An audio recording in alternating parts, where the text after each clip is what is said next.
राधे राधे। जय माता दी मित्रों। पौष माह के शुक्ल पक्ष की एकादशी को पुत्रदा एकादशी कहते हैं। इस बार पौष पुत्रदा एकादशी का व्रत 10 जनवरी 2025 शुक्रवार को रखा जाएगा। इसका पारण 11 जनवरी को सुबह 7:15 से 8:21 के बीच होगा। एकादशी तिथि की प्रारंभ 9 जनवरी को दोपहर 12:22 से होगा और इसका समापन 10 जनवरी 2025 को सुबह 10:19 पर होगा। उदया तिथि के अनुसार 10 जनवरी को यह व्रत रखा जाएगा। पौष पुत्रदा एकादशी का महत्व क्या है, आइए जानते हैं। नंबर 1, मान्यता है कि इस व्रत को रखने से सारी मनोकामनाएं पूरी होती हैं।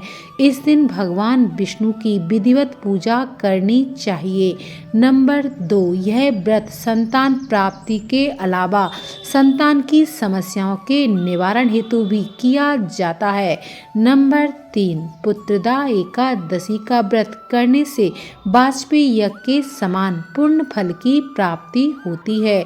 नंबर 4, संतान प्राप्ति के लिए इस व्रत को करना उत्तम माना जाता है। संतान कामना के लिए इस दिन भगवान कृष्ण के बाल स्वरूप की पूजा भी की जाती है। नंबर 5, यदि पूर्ण मनोयोग से निसंतान दंपति इस व्रत को करें तो उन्हें संतान सुख अवश्य मिलता है। संतान की प्राप्ति तथा उसकी दीर्घायु के लिए पुत्रदा एकादशी का खास महत्व बताया गया है, इसलिए इस व्रत को जरूर रखना चाहिए। नंबर 6, यह व्रत 2 प्रकार से रखा जाता है, निर्जला और फलाहारी या जलीय व्रत भी आप रख सकते हैं, अर्थात अकेले जल पीकर भी आप व्रत कर सकते हैं।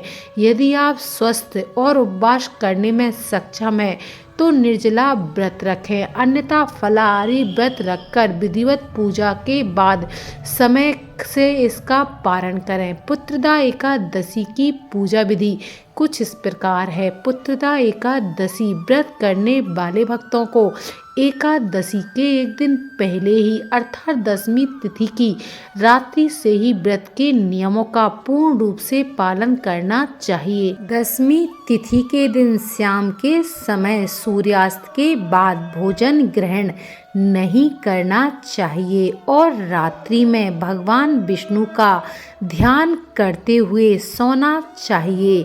सुबह सूर्योदय से पहले उठकर नित्य क्रिया से निवृत्त होकर स्नान करके शुद्ध व स्वच्छ धुले हुए वस्त्र धारण करके श्री हरि विष्णु का ध्यान करना चाहिए। अगर आपके पास गंगा जल है तो पानी में गंगा जल डालकर नहाना चाहिए। इस पूजा के लिए श्री हरि विष्णु की फोटो या तस्वीर के सामने दीपक जलाकर व्रत का संकल्प लेने के बाद कलश की स्थापना करनी चाहिए। फिर कलश को लाल वस्त्र से बांधकर उसकी पूजा करनी चाहिए। भगवान श्री हरि विष्णु की प्रतिमा रखकर उसे स्नान आदि से शुद्ध करके नए वस्त्र पहनाने चाहिए। तत्पश्चात धूप दीप आदि से विधिवत भगवान श्री हरि विष्णु की पूजा अर्चना आरती करनी चाहिए तथा निवेद्य और फलों का भोग लगाकर प्रसाद वितरण भी करना चाहिए। भगवान श्री हरि को अपने सामर्थ्य के अनुसार फल फूल नारियल पान सुपारी लौंग बेर आंवला आदि सामग्री अर्पित करनी चाहिए। पूरे दिन निराहार रहकर संध्या के समय कथा जरूर सुननी चाहिए। इसके पश्चात फलाहार करना चाहिए। इस दिन दीपदान करने का बहुत महत्व होने के कारण दीपदान अवश्य करना चाहिए। एकादशी की रात में भगवान का भजन कीर्तन करते हुए समय बिताना चाहिए। दूसरे दिन यानी पारण तिथि पर ब्राह्मणों को भोजन तथा दान दक्षिणा देने के पश्चात ही स्वयं भोजन करें। इस व्रत के पुण्य से व्रतधारी को तपस्वी विद्वान धनवान लक्ष्मीवान पुत्र की प्राप्ति होती है तथा सभी सुखों को भोगकर अंत में वैकुंठ की प्राप्ति होती है। भगवान श्री हरि विष्णु जी के मंत्रों का 108 बार जाप करने से पूर्ण फल की प्राप्ति होती है। बोलो विष्णु भगवान की जय, माता लक्ष्मी की जय। यह तमाम जानकारी जन रुचि को ध्यान में रखकर दी जा रही है। ज्योतिष और धर्म के उपायों को कृपया आप अपनी आस्था और विश्वास पर आजमाइए।